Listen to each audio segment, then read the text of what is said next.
Welcome to Bed Crime Stories Podcast. I'm your host, T. I do hope you're having a great weekend. Hey, do me a favor, please like this video, subscribe to the channel, and leave me a comment. Those are free ways you can help, and I really appreciate it. Never in the annals of true crime has a blanket caused more confusion and speculation. I'm talking, of course, about the blanket in the Lilly and Jack Sullivan case. 6-year-old Lilly and 4-year-old Jack were reported missing from their home in Lansdowne Station, Nova Scotia, on Friday, May 2nd, 2025. Early on, it came out that a part of a blanket from the trailer home of stepdad Daniel Martel and biological mother Malaya Brooks Murray was found in a tree near the property where Lilly and Jack lived. Well, on Friday, I heard a snippet of audio from a live on the channel Hidden in the Fog. It was the show's host talking to somebody named Haley. Haley is reportedly Malaya's half-sister, and she said she was at the Martel property on Saturday, May 3rd, when an argument broke out between Daniel's relatives and Malaya's. Haley also explained how and when this half section of a blanket was found. She also shared what the two families were allegedly arguing about just prior to Malaya grabbing some belongings and her and Daniel's 16-month-old baby, Meadow, and leaving the property. The first voice you're going to hear is the host, and the second is Haley. Again, she's Malaya's half-sister, and she's also aunt to Lilly and Jack. You will see that there is distrust between Daniel's family and Malaya's family, and you'll understand why some people felt the blanket piece or half of the blanket may have been planted to throw the cops off the truth. Take a listen. Looks like it could be Lily's blanket. Oh, here she comes. Good. It's much better if somebody who was there actually... Welcome, Haley. Hi. Hi, welcome.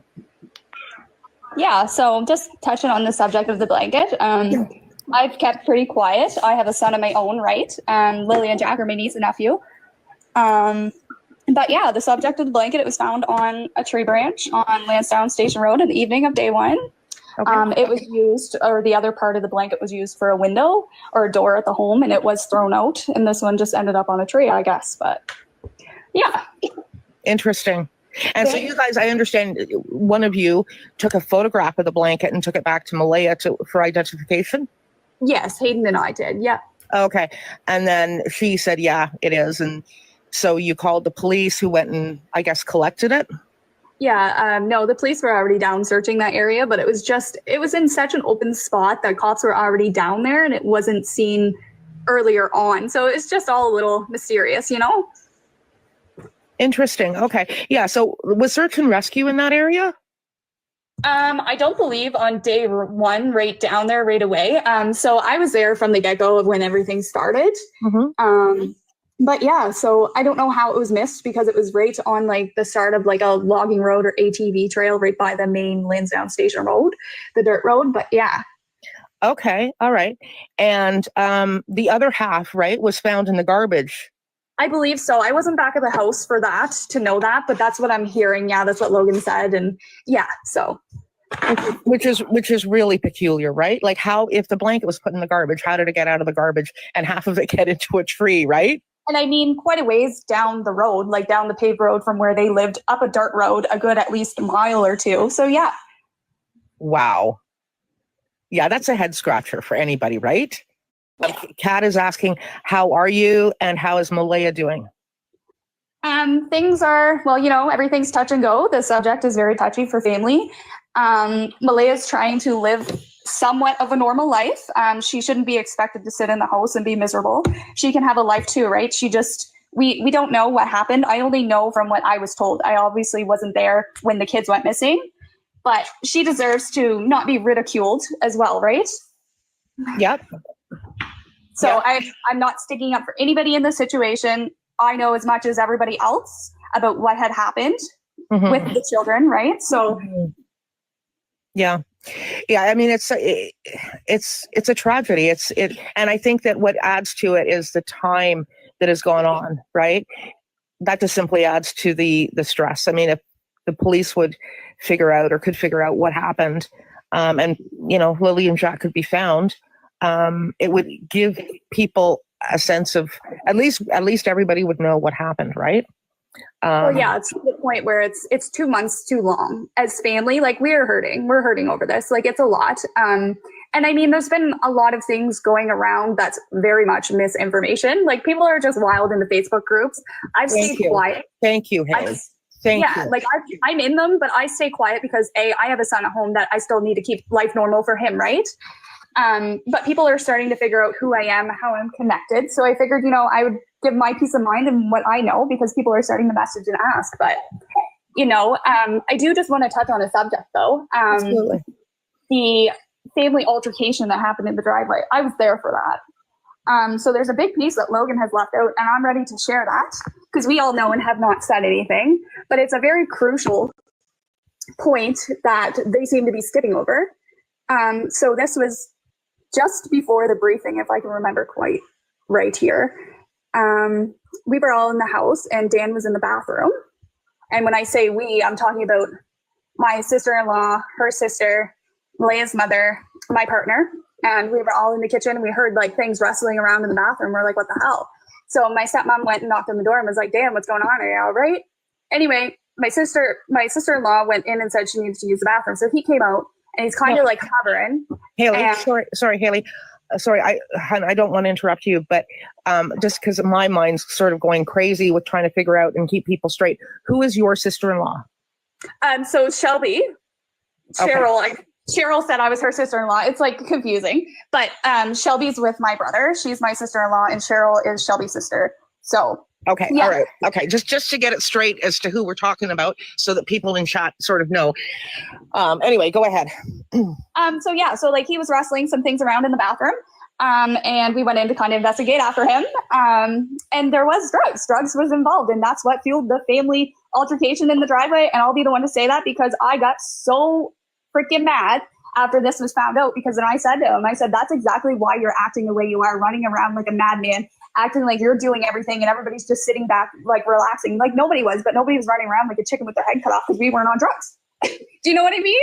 But that's what the altercation was, because I was like, I confronted his family. It was actually me. And I said, what the hell, guys? Like, what's going on here? Like, why is that involved? My sister broke down and she admitted that he's been on it for 2 years or so.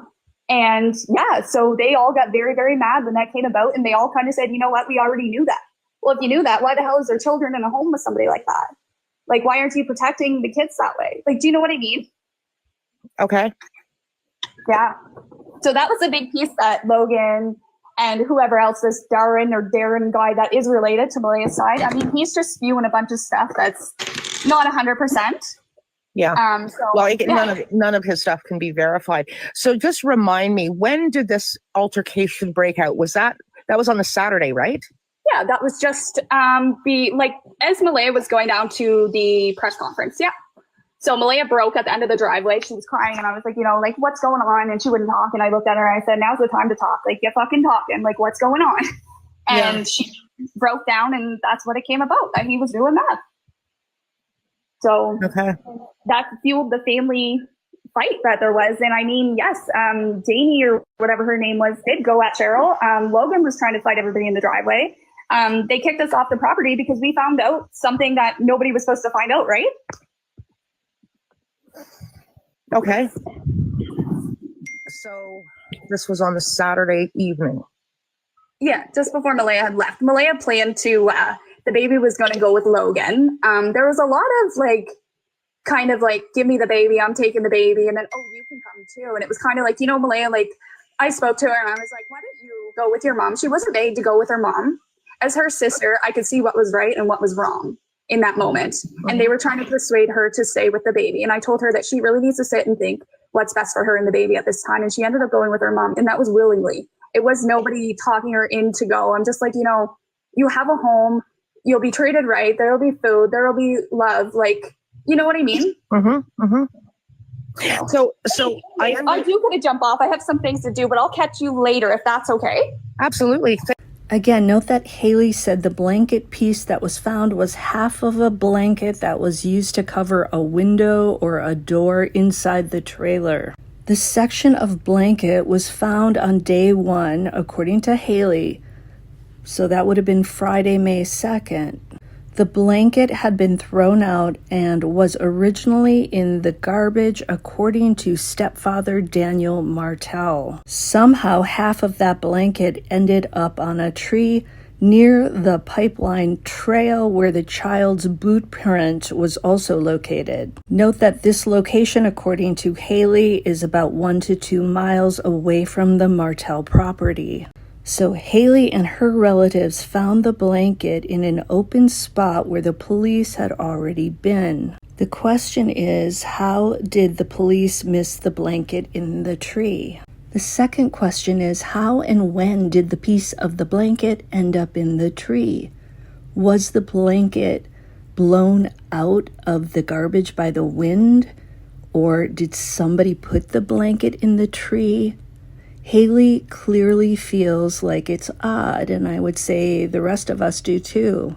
Did somebody plant the blanket there after the police were searching in that area? So the blanket was near Lansdowne Station Road, as well as an ATV trail, which I believe is the Pipeline Trail. And that, of course, makes me wonder if Daniel Martell could have planted the blanket there when he took off on day 1, supposedly to search for Lilly and Jack. Or did Malaya's family plant the blanket in the tree? And Daniel originally lied about the blanket, denying that it belonged to Lilly. He later admitted that he lied about it because he was afraid of getting in some sort of trouble or having fingers pointed at him as the person who made the children go poof. So here's what I think most of the players in this case would agree to. 1, the blanket belonged to Lilly. 2, the blanket was worn out and either all or half of it was used to cover a window in the trailer. The blanket ended up in at least 2 pieces. It had been in the garbage, if we are to believe Daniel Martell, and then a half of it was found by Malaya's half-sister Haley in a tree. My question is, what's the real significance of this blanket? Was it used as part of a crime? Or was it planted there to make it look like either Lilly and Jack wandered away from home, or that somebody grabbed the children along with that blanket, and somehow the blanket was discarded at some point? Because it could be considered a piece of evidence that makes it look like the children definitely wandered away from the property or were taken away from the property. Now, this Haley, the half-sister of Malaya, also claims that Daniel Martell was in the bathroom doing something that I'm going to refer to as the Big M. It's an illicit substance, if you know what I mean. It rhymes with the word death, and it starts with an M. According to her, after the kids went missing, Daniel went into the bathroom inside the trailer. There was a lot of noise going on. And later, a couple of the relatives went in there, and they saw that he had been using the Big M. And I do find it suspicious that when somebody brought up a supposed drug party taking place at the Martell property before the kids went missing, Daniel sort of smirked and said there was no party the day before. But the reporter did not press him and say, well, was there a party on a different day that week? The introduction of possible alleged use of M in Daniel and Malaya's life makes sense to me. The state of the property is one of chaos. Drug use, in my opinion, never leads to anything good. On the contrary, it destroys everything in its path. If it's true that Daniel Martell was using the Big M, then that most likely played a role in Lilly and Jack's disappearance.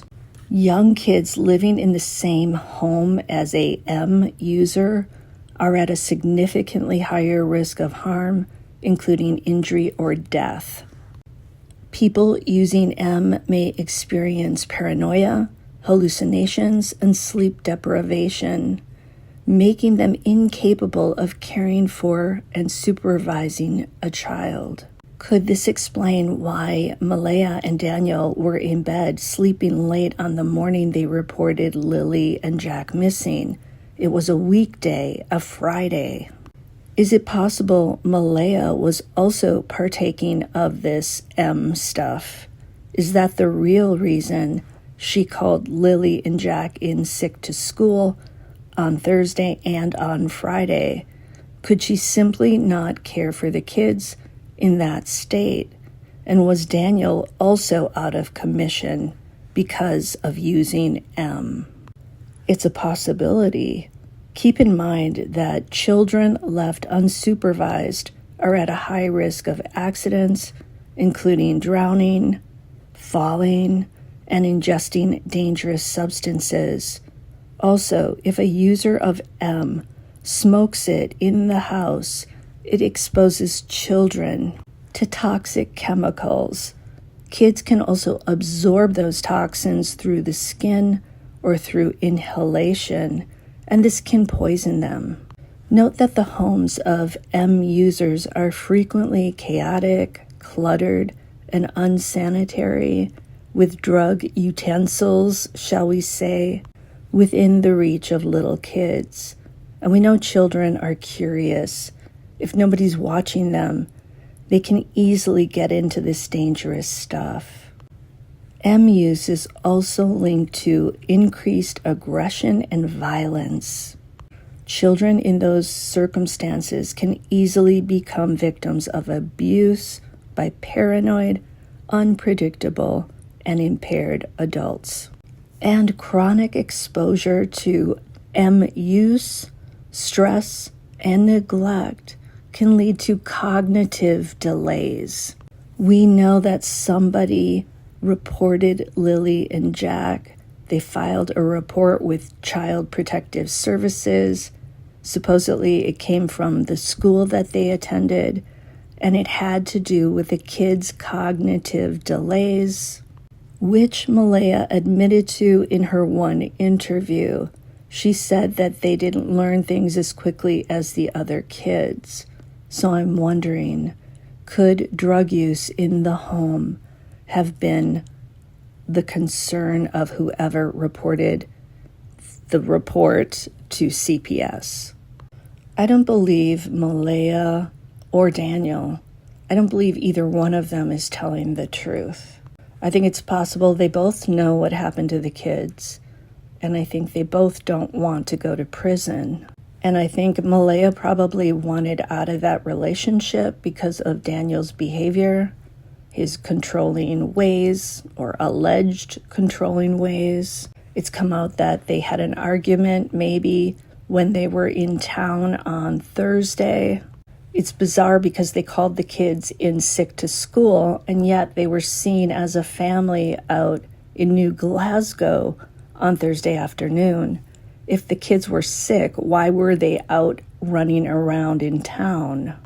And it's been said by Belinda, who is the mother of Lilly and Jack's biological father, that Malaya had a thing for designer clothing. I would imagine that money was tight in that household since Daniel only worked 1 day a week.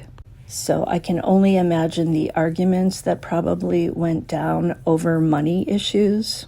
And then, in addition to that, if you are buying something like the Big M, then you're not using the money on things like food, clothing, necessities, pull-ups for Jack.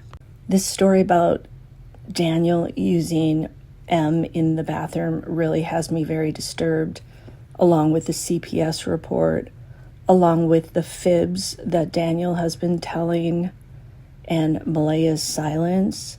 I think they both know. I think they both are somewhat involved. I think they don't want the truth to come out because they don't want to go to prison. And I think Malaya wanted out of the relationship. Maybe she wasn't doing M and Daniel was, but she also wasn't supervising the kids the way she should have been that week. Maybe. Allegedly. Some speculation, that's all I'm saying. Hey, do me a favor, smash that like button.